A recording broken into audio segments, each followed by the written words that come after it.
வணக்கம் ஆர்வலர்கள். நான் இரண்டாம் சமுத்திரகுப்தரின் மகன். நான் தனது சகோதரரான ராமகுப்தருடன் வாரிசுரிமைக்கு போராடி ஆட்சிக்கு வந்தேன். நான் தனது சிறப்பு பெயர்கள் விக்ரமாதித்யா சகாரி, நரேந்திர சந்திரா, சிம்ம சந்திரா, நரேந்திர சிம்ஹா, தேவராஜா, தேவகுப்தா மற்றும் தேவஸ்ரீ. தனது அரசின் எல்லைகளை போர்கள் மற்றும் திருமண உறவுகள் மூலம் விரிவுபடுத்தினேன்.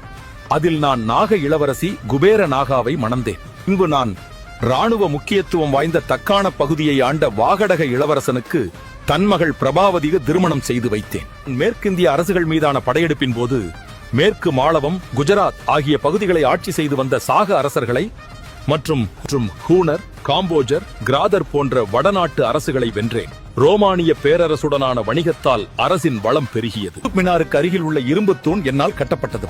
சீனாவைச் சேர்ந்த பௌத்த அறிஞரான ஃபாஹியன் தனது ஆட்சி காலத்தில் இந்தியாவுக்கு வருகை தந்தார். வெள்ளி நாணயங்களை வெளியிட்ட முதல் குப்த அரசர் நான் தான்.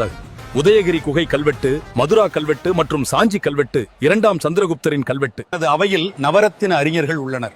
அவர்களில் சமஸ்கிருத புலவர்கள் காளிதாசர் மற்றும் ஹரிசேனர், அகராதியை உருவாக்கிய அமரசிம்மர், தன்வந்திரிப்பா, வராகமிகிர வாணியலாளர், விட்டல் பட்டா மந்திரவாதி, ககபனக ஜோதிடர், சங்கு கட்டிடக் கலைஞர், வரௌசி இலக்கண அறிஞர் மற்றும் சமஸ்கிருத அறிஞர்